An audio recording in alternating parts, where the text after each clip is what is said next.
voy a presentarles a ustedes los principales resultados y algunas conclusiones de un estudio que realizamos con varios colegas del Banco Mundial sobre la educación superior en la región de América Latina y el Caribe, que creo que ciertamente puede dar algunas luces a ese proceso en el que están ustedes de pensar la educación superior, como lo refleja en el título del seminario, hacia una política de educación superior para el Perú. Y quisiera además felicitar al Consejo por liderar este proceso y obviamente a todos los que están participando en él.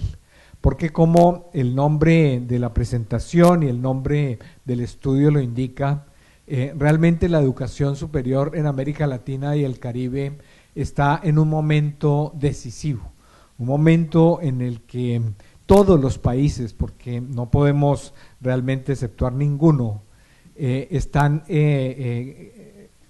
cruzando lo que podríamos llamar también como en un cruce de caminos en el que se pueden tomar diferentes vías que obviamente van a conducir a sistemas distintos de educación.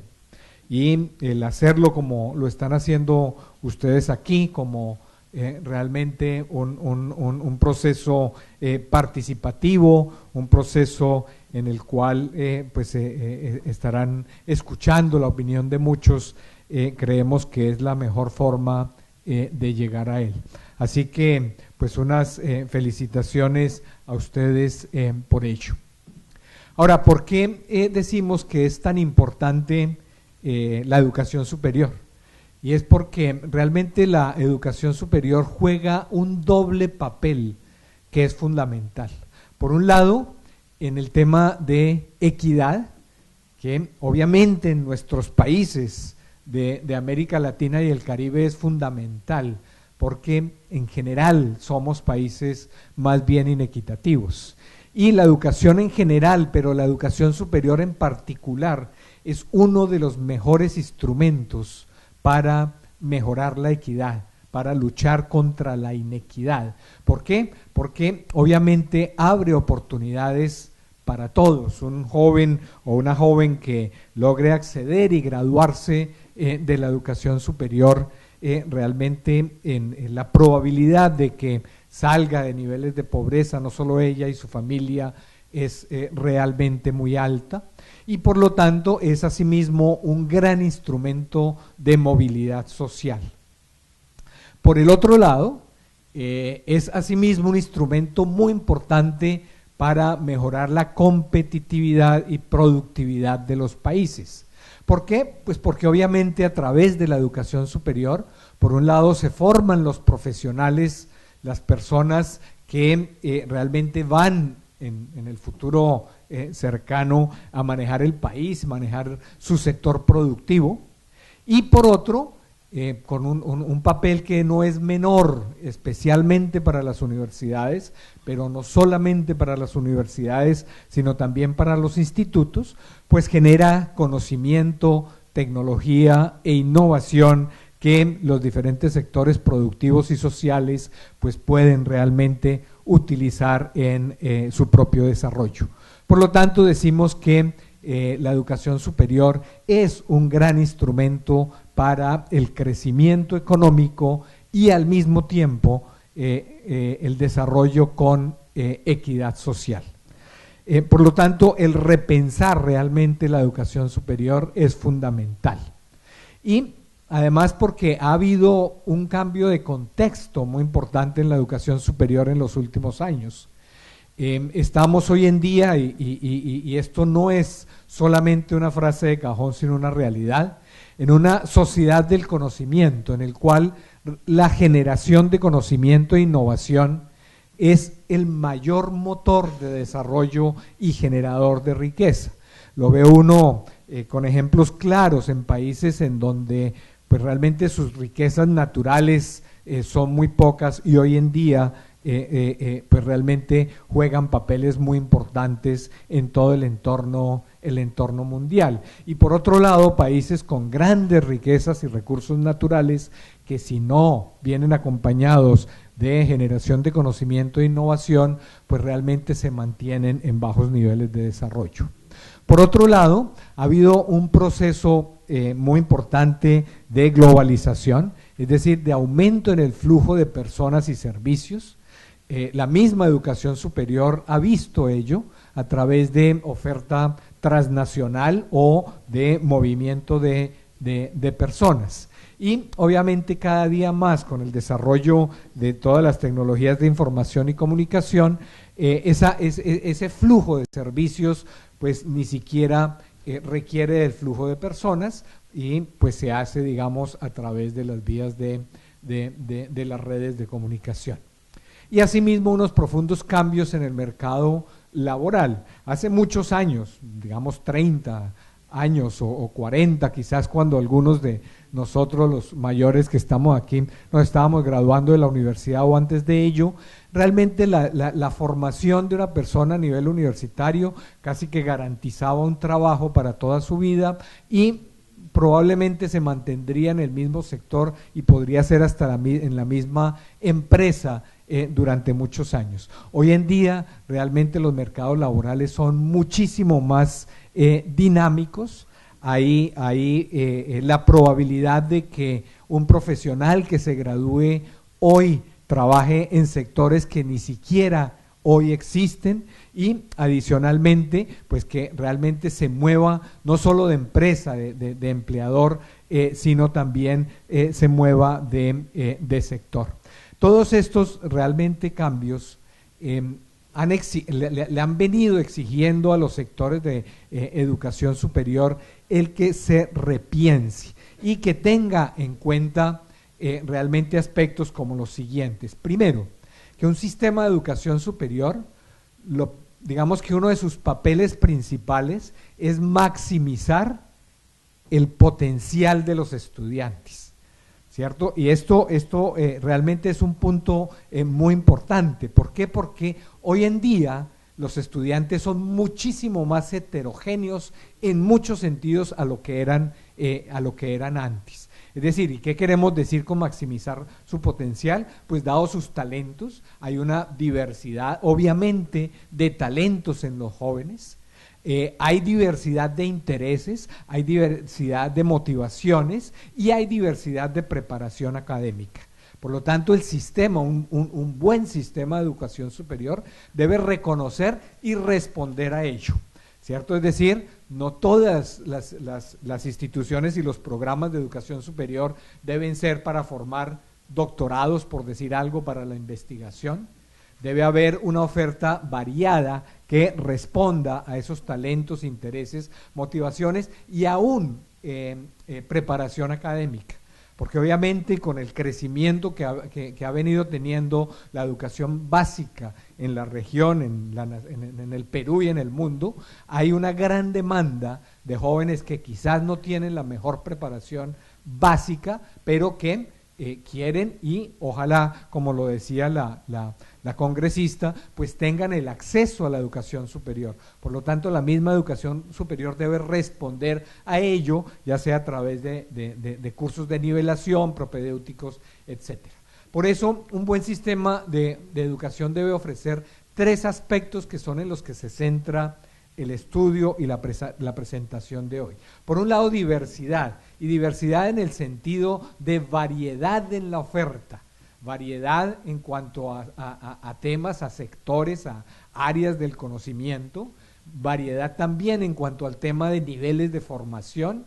Aquí ustedes lo tienen, hay formación en institutos que puede durar 2-3 años, tienen profesionales, digamos, de nivel universitario, maestrías y doctorados. Por otro lado, calidad.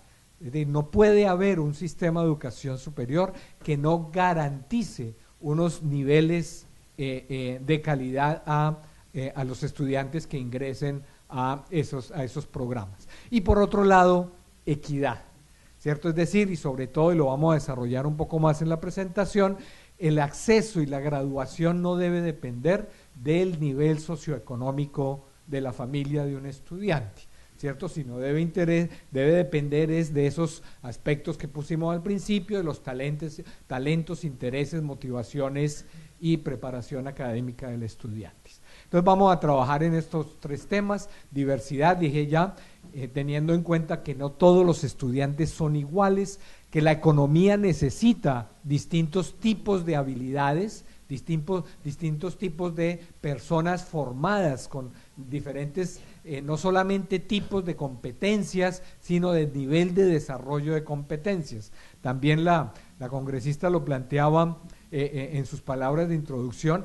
No todos ni quieren, ni pueden, ni deben ser, digamos, profesionales o con nivel de doctorado. Ninguna economía podría realmente recibirlo. La sociedad requiere de esos diferentes niveles de desarrollo. Y obviamente que el sistema ofrezca las oportunidades para que los estudiantes encuentren esa mejor opción. Calidad, pues que se maximice el potencial de los estudiantes, ¿cierto? Si un estudiante quiere y ingresa a estudiar, tener una formación técnica, esa formación técnica sea de calidad y relevancia, y si lo hace a un programa de doctorado, sea una formación de doctorado de calidad y relevancia.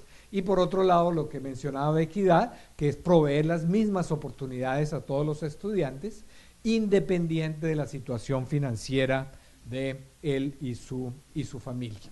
Son tres aspectos que no son simples, no son fáciles de obtener en un sistema, pero que creemos que pues, son elementos fundamentales. Vamos entonces a desarrollar cada uno de ellos. Para ello, miremos un poco primero cómo ha sido el contexto latinoamericano. Ha habido una expansión de la educación superior en América Latina y el Caribe. Si lo vemos en la siguiente gráfica, ahí vemos cómo ha evolucionado el número de estudiantes o la tasa bruta de matrícula, es decir, número de estudiantes independiente de la edad, sobre la población de ese rango de la edad en todo el mundo.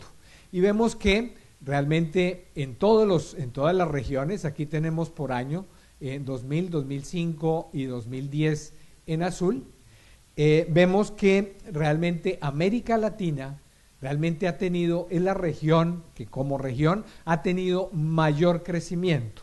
Si miramos con la que está aquí al lado, por ejemplo Asia Central, realmente el punto de partida en el 2000 era muy similar, y fíjense que el crecimiento de la tasa bruta de matrícula en América Latina y el Caribe pues ha sido mucho mayor, y como les decía, si comparamos con cualquiera de las regiones, pues es realmente la región de mayor crecimiento.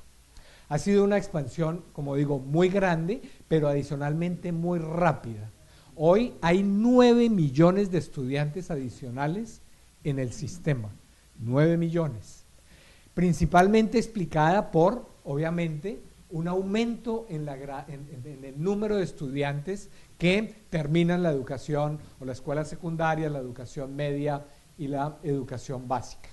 Durante esta expansión se abrieron el 25% de la educación de las instituciones de educación superior actuales. De la cuarta parte de las instituciones tienen menos de 15 años. Se crearon el 50% de los programas actuales, la mitad de los programas tienen menos de 15 años. Y aún con este crecimiento tan grande, hay una gran variedad entre los países. Si vemos, aquí tenemos a Perú, con un crecimiento realmente muy significativo. Ahora países como, por ejemplo, Argentina, Uruguay y más abajo aquí otros países centroamericanos, pues el crecimiento ha sido menor y mantienen también tasas de matrícula muy bajas. Si pueden ver, como pueden ver ahí, realmente el Perú hoy en día está un poco por encima del promedio de la región. Ahora, también se puede ver en la población con edad de en edad de trabajo con educación superior completa, ¿cierto? Mirando ya, digamos, un panorama más amplio de la población, y ahí vemos que realmente Perú está en la primera posición realmente en toda la región, con también un crecimiento bastante importante. Miremos entonces los temas de equidad. Una primera conclusión que para nosotros fue, digamos, que nos sorprendió un tanto, porque tradicionalmente en el entorno de los economistas, y especialmente en el Banco Mundial, pero no solamente en el banco, se ha visto la educación superior como un tanto regresiva, en cuanto a que realmente a la educación superior llegan ya jóvenes, digamos, que han tenido han sido favorecidos, llamémoslos así. ¿Por qué? Porque pues tuvieron la oportunidad de cursar, terminar la educación básica y media, y acceden a la educación superior. Por lo tanto, si uno mira, digamos, los estudios y los reportes de 5 años para atrás, un poco la posición era que la inversión pública en educación superior pues debía ser muy, muy focalizada, o de otra manera pues iría a favorecer realmente a jóvenes de familias ya favorecidas. Lo que hemos visto en el estudio es que, primero, que las tasas de acceso ciertamente crecieron para todos los niveles de ingreso, es decir, tanto para los de ingresos altos, pero también para los de ingresos bajos, y particularmente para ellos, para los estudiantes provenientes del 50% más pobre de la población, hubo un crecimiento muy importante en la tasa de acceso. Por lo tanto, uno puede decir que en estos últimos años ha habido grandes ganancias para ese 50% más pobre. Y lo vemos aquí en la gráfica con el porcentaje de estudiantes que pertenecen a este rango de la población, 50% más pobre, y vemos que realmente ha habido un crecimiento significativo, y realmente esto en toda la región, indicando ciertamente que pues hay realmente o ha habido un avance en la equidad.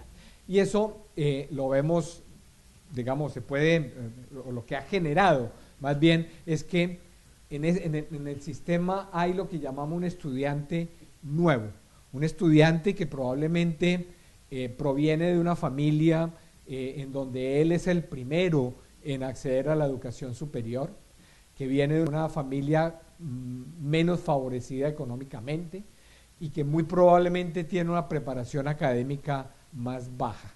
Y en esos 9 millones de estudiantes que decía que había nuevos, 3 millones son realmente de este sector de la población.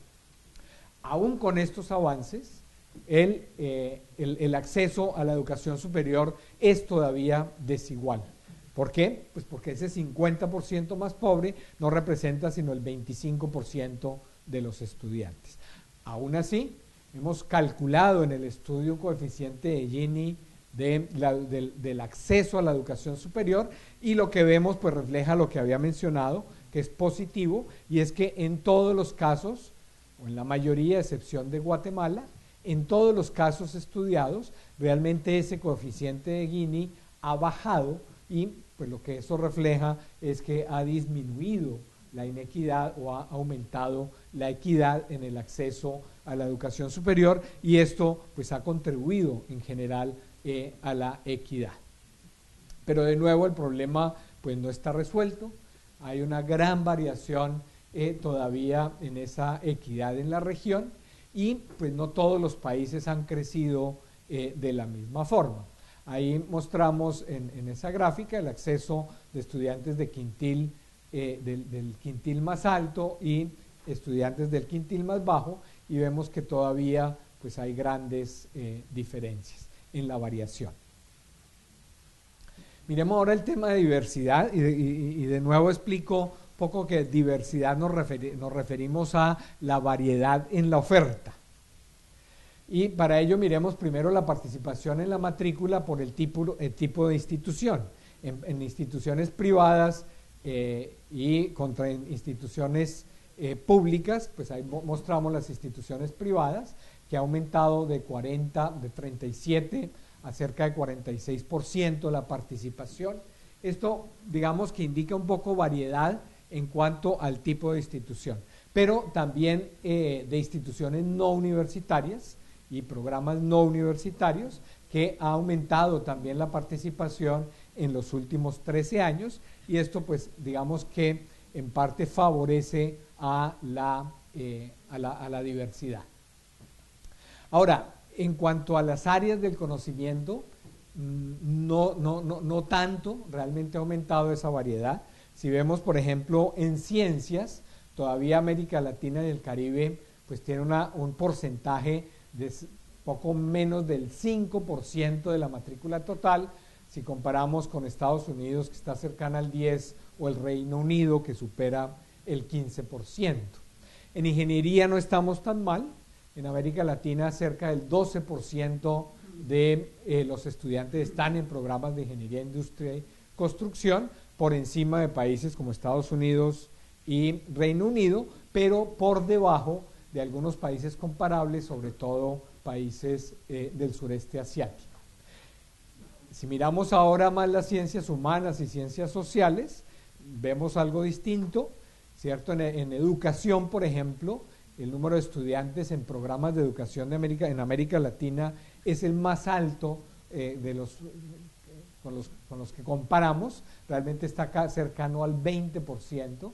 Ciertamente ha habido una demanda creciente de profesores, de docentes por el crecimiento de la educación básica, pero lo que hemos visto asimismo, y por ello estamos trabajando en un proyecto regional de formación de docentes, es que realmente esa demanda ha venido decayendo, mientras que, digamos, la oferta tanto de programas y por lo tanto de graduados, pues no lo ha hecho, y esto pues trae consigo problemas de empleabilidad, retornos, etcétera. Y en ciencias sociales, administración y derecho, pues vemos algo parecido, con una participación realmente muy importante de los estudiantes en estas áreas, cercana al 40%, por encima pues de los países que comparamos. Ahora, si miramos algo que también mencionaba la congresista, y es un poco cuántos están estudiando programas de tipo universitario y cuántos de tipo técnico, pues vemos que en la mayoría, mejor dicho, en todos los países, es mucho mayor el número de estudiantes en programas universitarios comparado con los técnicos. En Perú, pues ha habido algo que ha sido, digamos que más bien contrario a la tendencia, y es que ha aumentado la proporción de estudiantes en programas universitarios comparados con los técnicos, ¿cierto? Si vemos, por ejemplo, países como Argentina, como Chile, como Colombia o como Brasil, realmente se ha disminuido la brecha, es decir, ha aumentado el número de estudiantes en programas técnicos en comparación con los de programas universitarios. Esto, si la oferta técnica es de calidad, porque obviamente se tiene ese requisito, pues es muy positivo, por cuanto realmente el sector productivo demanda mucho al profesional con una formación técnica. Y miremos el tercer aspecto relacionado con la calidad. Y para ello debo empezar diciendo que es difícil medir la calidad. Y yo creo que ustedes en el consejo y pues la doctora Lorena en la superintendencia y todos los que hemos trabajado en la educación superior sabemos eso.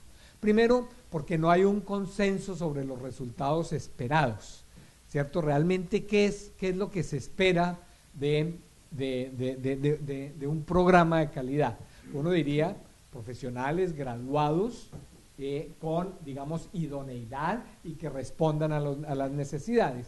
¿Cómo medimos eso? Pues uno lo puede medir por habilidades, por salarios, por conocimientos, por actitudes, ¿cierto? Se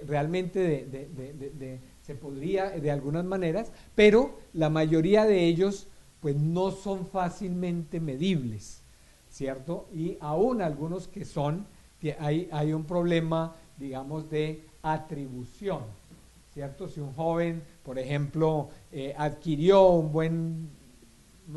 digamos, unos conocimientos importantes en su formación, o más bien, si en una prueba de salida el joven tiene un buen nivel de conocimientos, pues tampoco puede uno decir de manera inequívoca que eso se debe a la institución de educación superior, por cuanto, digamos, el entorno familiar y la formación anterior, pues es absolutamente determinante. O sea, no es fácil medir realmente esa atribución.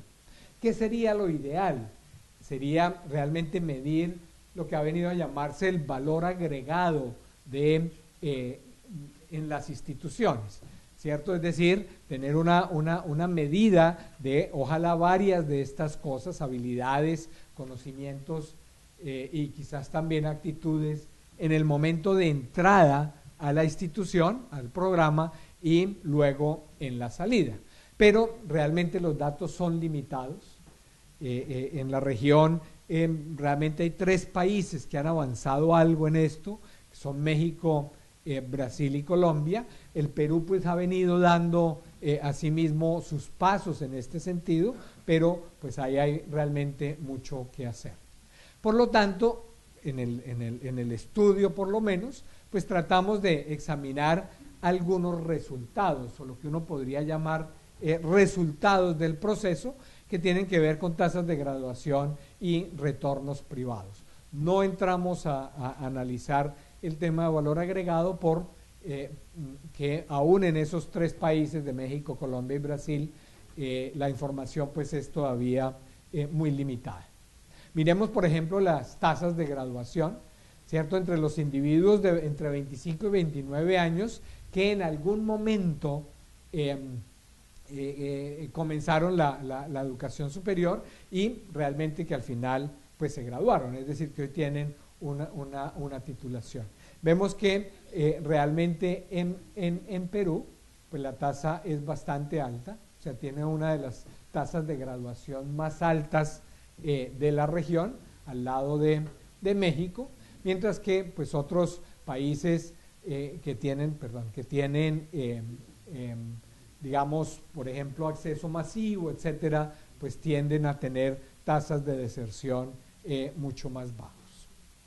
Es una buena noticia para el Perú, pero creo que todavía los niveles de deserción, ya no mirados como tasa de graduación, sino deserción por cohorte, son todavía muy altos en Perú. Ahora, esto está relacionado directamente con el tema de equidad, porque esa probabilidad, esa tasa de deserción, pues depende mucho del nivel socioeconómico del joven. Es decir, que estudiantes provenientes de los niveles socioeconómicos más bajos tienen realmente una probabilidad mucho más alta de desertar. Esto es para el caso concreto de Colombia. La mayoría de estos desertores, y yo creo que esto pues da mucha luz, información, desertan en ese primer año. Aquí volvemos a tener el caso de Colombia, pero pues es sorprendente que aún, digamos, en el 5.º año, pues las tasas de deserción se mantienen. En algunos países, y comento por ejemplo el caso de Chile, en donde han logrado disminuir significativamente la tasa de deserción del primer año, ¿cierto? Y en buena parte con acciones, digamos, muy relacionadas con cursos de nivelación y con apoyo económico. Tasas de deserción en el 5.º y 6.º año todavía se mantienen muy altas, y en lo que concluye el estudio es que esto está más relacionado con aspectos muchas veces casi que burocráticos del proceso de graduación de los estudiantes en las universidades. Por último, quise traer aquí un tema de los rankings. El mismo banco, nosotros digamos, no es que creamos mucho en los rankings en cuanto a que pues, el ranking es una fotografía muy limitada de las instituciones y que mira únicamente una parte del espectro de las instituciones y que obviamente digamos, en los diferentes países y en las diferentes regiones, pues los espectros son muy distintos. Por lo tanto, pues digamos que no es un indicador muy preciso de calidad, pero el hecho de que realmente aparezcan tan pocas instituciones latinoamericanas en la mayoría de los rankings, pues es un indicativo que por lo menos nos dice que pocas son las universidades que uno podría llamar de talla mundial en la región.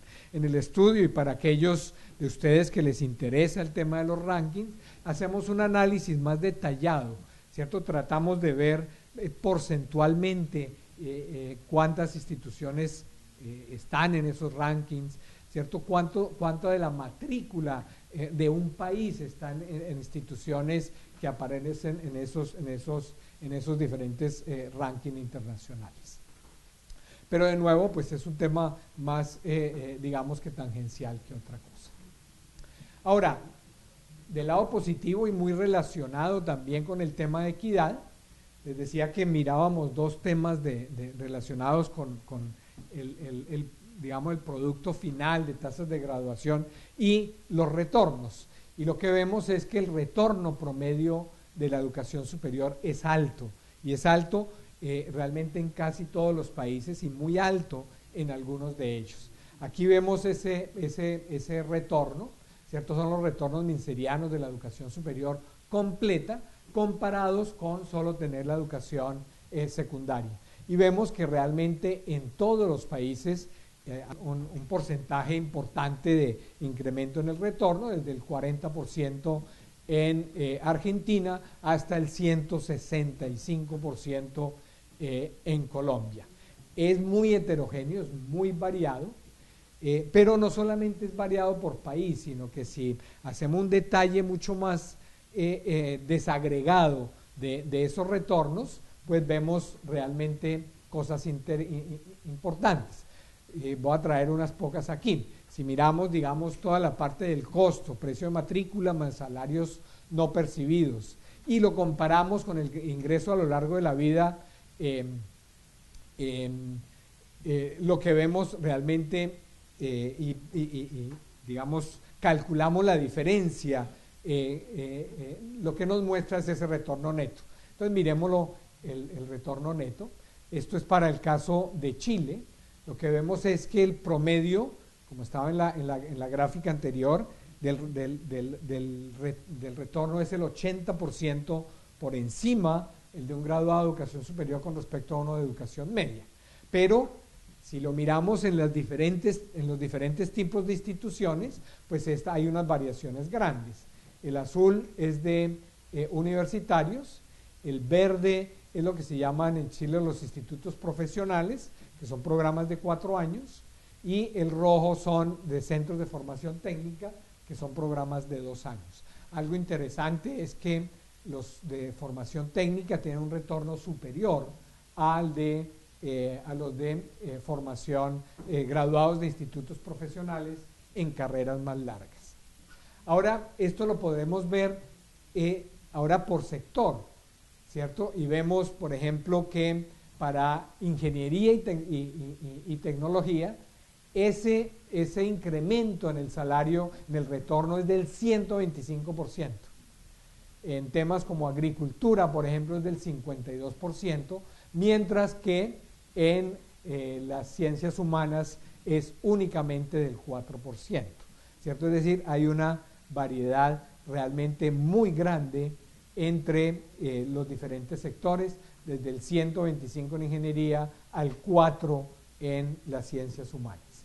Y si lo vemos ya totalmente desagregado, vemos que aún hay casos aquí abajo, estos rojitos que están aquí abajo, que tienen un retorno negativo, ¿cierto? Es decir, para ciertos profesionales en educación o en ciencias sociales de centros de formación, graduados de centros de formación técnica, realmente el retorno es negativo. Ahora, Ahí obviamente de nuevo hay que entrar a mirarlo en detalle, pero pues hay cierto sentido en cuanto a que pues es un poco contradictorio una formación técnica en humanidades, aunque pues puede haberla en algunos sectores. Y les decía que en algunos casos es negativo. Por ejemplo, el 10% de los estudiantes en Chile están en programas con retorno de esperados negativos. El 75% de estos estudiantes terminaron la secundaria en escuelas con bajas condiciones socioeconómicas, es decir, hay de nuevo una correlación muy fuerte con el tema de equidad. En resumen, ha habido una gran expansión de la educación superior en la región, ha habido ganancias en equidad y ganancias considerables, más en unos países que en otros, pero en toda la región ha habido ganancias en equidad y creo que ese es un mensaje muy importante para los tomadores de decisión política, aunque obviamente está limitada por disparidades previas a la educación superior. Ha habido también ganancias en diversidad, en variedad de la oferta, pero no tanta por áreas del conocimiento. O sea, tenemos todavía una participación muy alta en ciertas áreas que no necesariamente responden a las necesidades de los sectores productivos y sociales.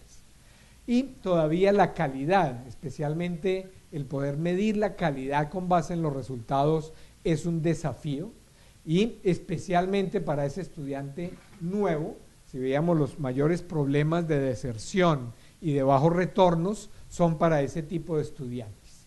Por lo tanto, pues decimos que estamos en un momento decisivo para la educación superior.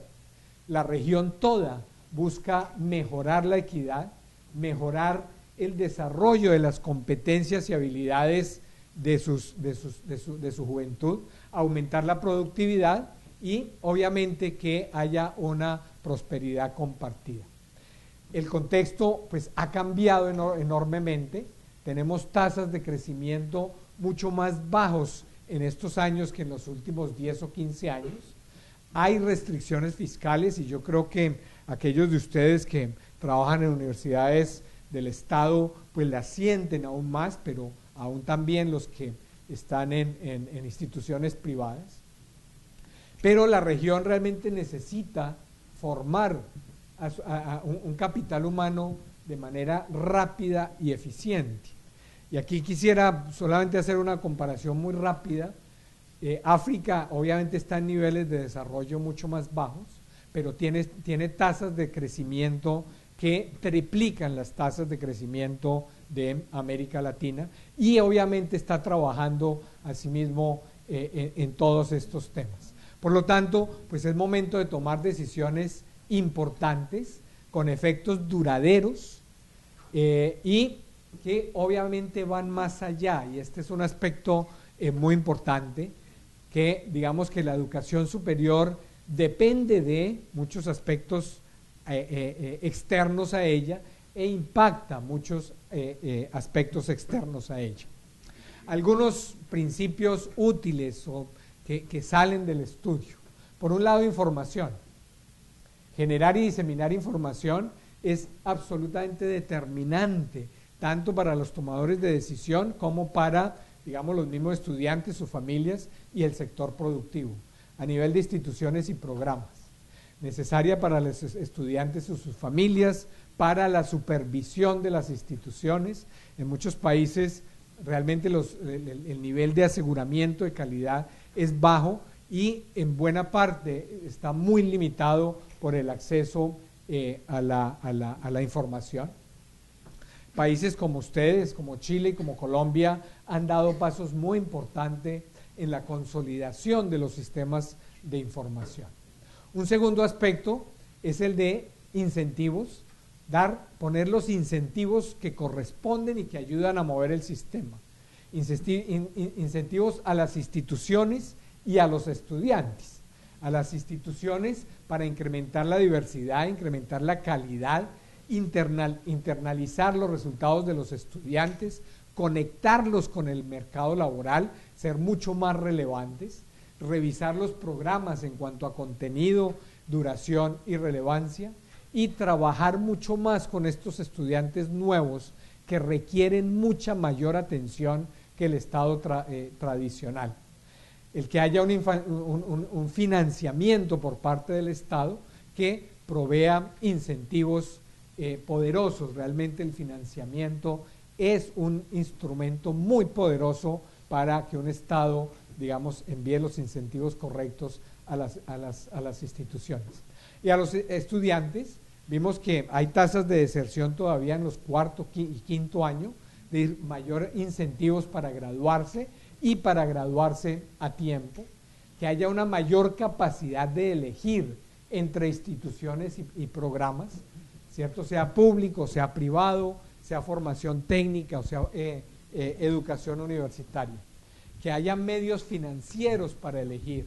Hoy en día, en muchos de nuestros países, la elección la tiene que hacer el joven y su familia casi que de manera determinante con base en sus recursos socioeconómicos. Es decir, que haya becas para matrícula. Perú pues ha trabajado muchísimo en el tema, que haya subsidios para gastos, un esquema de préstamos estudiantiles bien diseñados. En el banco pues hemos venido trabajando mucho en este tema, en crédito estudiantil que después se pague dependiendo del nivel de ingreso de los estudiantes, por ejemplo. Y que haya una supervisión y regulación por parte del Estado. Yo creo que todos sabemos que es difícil regular la educación superior, pero la supervisión y la regulación son absolutamente necesarias. El aseguramiento de la calidad con un control de calidad tipo licenciamiento como el que está haciendo la SUNEDU y próximamente el Ministerio con los institutos, un sistema de acreditación que creo que pues ahí todavía el Perú tiene su propia deuda en digamos el proceso, el sistema de acreditación y también de fomento a ese mejoramiento de la calidad. Alentar evaluaciones de valor agregado. Sé que también el Perú ha venido trabajando mucho en el tema de la evaluación de los estudiantes, pero pues el volver a pensar en una evaluación censal en la salida, así como la han venido haciendo ustedes a lo largo de la educación básica. Transparencia y rendición de cuentas, tanto para las públicas como para las privadas.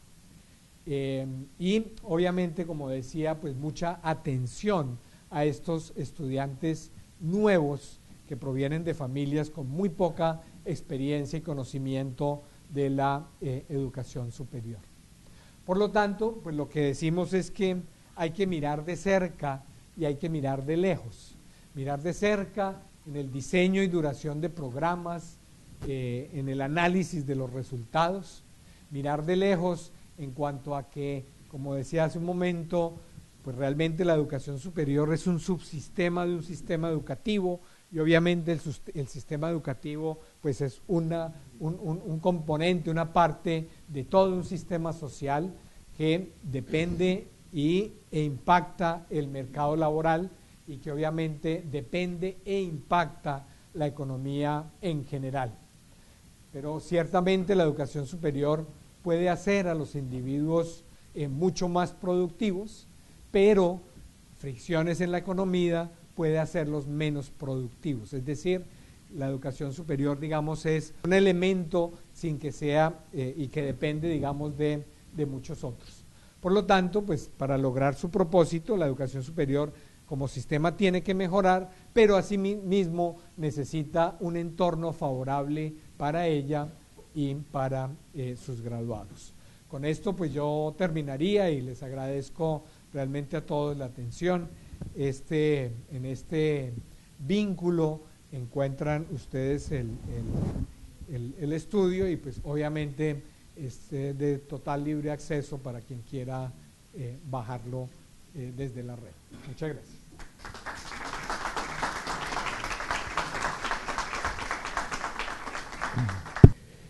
En verdad no son muchas las preguntas, pero son muy diversas. Entonces vamos a...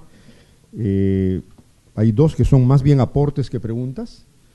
De las que tenemos con la condición de preguntas propiamente, hay tres que si usted me permite, Javier, se las voy a mencionar seguidamente. Puede ser que tengan relación unas con otras. Primero, ¿cómo asegurar la calidad de la educación superior en términos de maximizar el potencial humano para la vida activa productiva? ¿No? Calidad de la educación y maximización del potencial. Luego, preguntan si la educación superior en general, no están haciendo un mayor distingo, si la educación superior a distancia puede ser una solución para el incremento al acceso. Y, desde el otro lado, ¿por qué se produce la deserción en la educación superior del Perú? ¿Sí? Ok.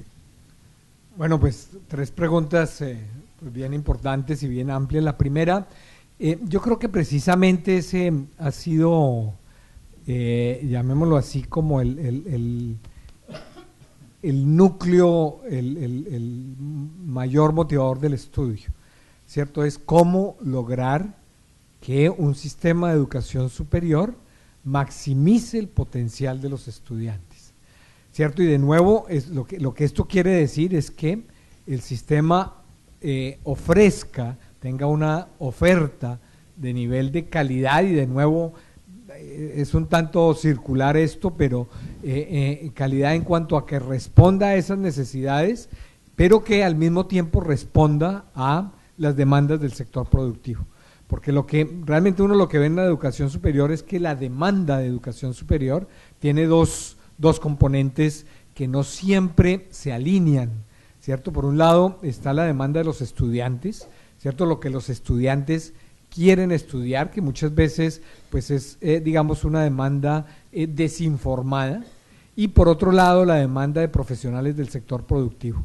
Y precisamente de lo que se trata es de cómo alinear esas 2 demandas con el sistema, es decir, que se pueda responder a la demanda de los estudiantes, y ojalá una demanda mucho más informada, y que pues dependerá obviamente, como decíamos allí, de los talentos, de los intereses, etcétera, de los estudiantes, y al mismo tiempo pues la demanda del sector productivo de profesionales pues para su desarrollo, y que obviamente pues va a determinar la empleabilidad de los graduados de la educación superior. O sea que en el fondo es eso, es que pues la calidad del sistema como tal debe responder a ello. Ahora, un sistema de aseguramiento de calidad pues obviamente tiene elementos diversos. Por un lado, nosotros lo que lo vemos es que pues tiene, digamos, la garantía de unas condiciones básicas de calidad, que es lo que pues realmente está haciendo la Superintendencia de Educación Universitaria aquí en Perú, que lo están haciendo hoy en día muchos países a través de superintendencias o a través de, digamos, de los mismos ministerios, y después un reconocimiento de mayores niveles de calidad y reconocimiento ante la sociedad a través del sistema de acreditación. Y en todo esto pues es bien importante, y sistemas como por ejemplo el sistema europeo pues viene insistiendo cada vez más en la importancia de los sistemas internos de calidad en las mismas instituciones. Y tanto es así que si se logra que toda institución de educación superior tenga un sistema propio de aseguramiento de calidad, pues al final realmente toda la verificación y todos los procesos externos serían en la verificación de esos sistemas internos de calidad. La segunda pregunta con respecto a la deserción, yo creo que el tema de la deserción es un tema multivariado, son realmente muchos los aspectos que entran a jugar allí. No podría responder pues la pregunta exacta del caso del Perú. Puedo dar algunas luces del caso colombiano, en donde trabajamos. En Colombia se diseñó en el año 2004 un sistema que se llama el Sistema para la Prevención y el Análisis de la Educación Superior en Colombia. Y lo que hace el sistema es que le hace un seguimiento individual a cada estudiante, desde el momento en que se gradúa de la educación secundaria y presenta lo que en Colombia se llama la prueba de estado de la educación media, que es la prueba, el saber 11, y ahí se recoge también información no solo académica, sino socioeconómica, y las instituciones de educación superior tienen acceso a esa información y con base en una serie de perfiles y variables, pues pueden identificar los estudiantes con mayor probabilidad de deserción, que está muy asociada a los niveles socioeconómicos y al nivel de formación, o sea, al resultado de esa prueba Saber 11, y al mismo tiempo pues toman las medidas y esas medidas quedan identificadas en el sistema. Este Espadiio, el sistema se llama Espadies, pues ha sido realmente muy útil, se ha logrado en algún margen pues disminuir la deserción, pero pues sigue siendo de todas maneras muy alta en Colombia. Y realmente a lo que se llega es que los dos aspectos fundamentales para la deserción pues están relacionadas con el aspecto socioeconómico y el aspecto académico. Pero el aspecto motivacional y de orientación profesional también juega un papel importante. Y con respecto a la tercera pregunta de la educación virtual y educación a distancia, creemos que ciertamente el estudio no entra a estudiar en detalle la oferta de educación virtual y educación a distancia, pero ciertamente sí creemos que es realmente una forma de llegar a niveles superiores de cobertura, a facilitar el acceso. Ahora, lo importante que debe saberse es que pues no es que sea ni más barato ni más fácil.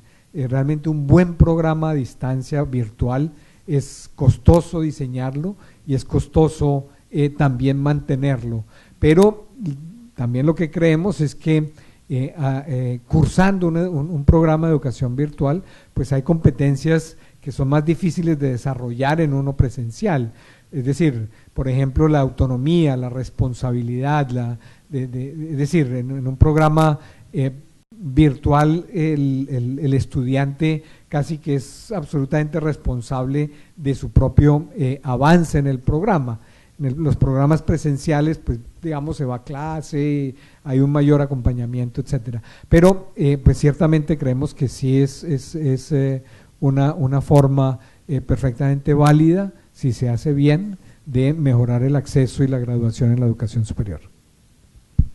Muchas gracias, Javier. Tenemos dos preguntas más. Una, ¿a qué atribuiría que en el Perú haya aumentado mucho más la matrícula universitaria que la técnica, comparándose con el resto de América? Es una pregunta para provocar su capacidad de comparar las posibles razones. Y hay una que tiene una voluntad casi divina cuando dice: ¿cómo se puede hacer para que en el Perú se aumente la provisión en la educación pública? Vaya que nos importa mucho su respuesta, Javier. Muy amable, son las dos últimas preguntas. Bueno, con respecto a la primera, mire, es un tema en que yo creo que en el mundo en general se ha trabajado mucho y no siempre con éxito. Y en la región nuestra hay un tema sociocultural muy arraigado. En Colombia lo llamamos la doctoritis. En Colombia casi cualquiera que tenga un grado universitario le dicen doctor, sin importar si es doctor o no. Entonces está la doctoritis y realmente para muchos padres de familia y jóvenes, pues la meta es esa, es llegar a ser, digamos, doctor, y doctor es el que tiene un grado de nivel universitario. Y hay cierta, digamos que se mira como menos la formación de nivel técnico. Ese es un aspecto, llamémoslo sociocultural y casi que tradicional, sobre el cual hay que tomar medidas, es decir, que solo ni siquiera con oferta de calidad se corrige. O sea, hay que realmente hacer lo que uno podría decir como una campaña una campaña nacional. Por otro lado, pues está realmente el aspecto de la calidad. Hay una percepción, no sé qué tan generalizada en Perú, lo está en muchos otros países, en que la educación técnica es de menor calidad, ¿cierto? Es decir, en algunos países hasta en algún momento se llamaron carreras intermedias, es decir, se llega hasta la mitad. Entonces, pues obviamente eso, digamos, envía un muy mal mensaje, y ahí hay casos en los que si la oferta no es de calidad, pues obviamente tiene digamos, un impacto muy grande en empleabilidad y después en salarios de los graduados. Es decir, que es un tema que hay que, llamémoslo así, atacar desde diversos lados de la política pública y también de la oferta privada. Pero que es una necesidad hacerlo, es una necesidad, y uno lo ve en los países más desarrollados, donde realmente se ha hecho, o ya hay una historia de un trabajo de muy alta calidad y relevancia, y con sistemas duales y con sistemas, digamos, muy de formación en el sitio de trabajo, que ayudan muchísimo a la empleabilidad. Por último, se me fue la paloma. La provisión. La provisión. No sé si ahí se refiere, digamos, a aumentar la oferta o aumentar los recursos, los presupuestos. Esa es un tema, yo creo que muy, muy global. Si uno ve, de nuevo, aún en los países más desarrollados, los presupuestos de las instituciones estatales, digamos, que provienen directamente del Estado, han venido disminuyendo por diferentes razones. Yo diría que en los países nuestros hay todavía una necesidad de aumentar esos recursos, aumentarlos de manera, digamos, enviando los incentivos correctos. Parte del problema en algunos de nuestros países es que digamos que los aportes del Estado son casi que inerciales, históricos, sin mayor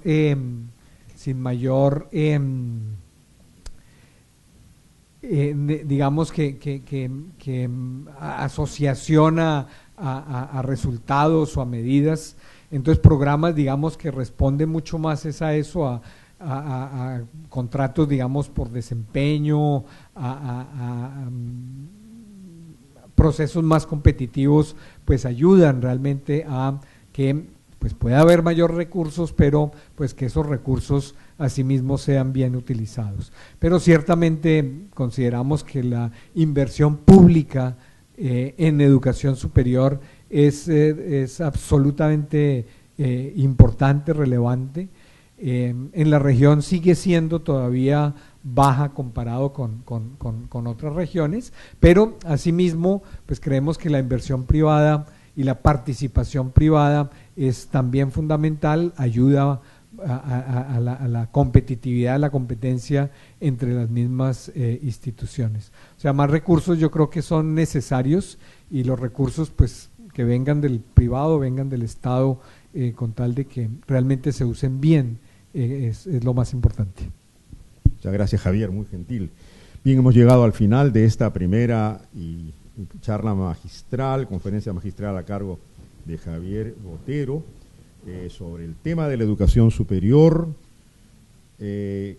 planteado como algo que se tiene que repensar, ¿verdad?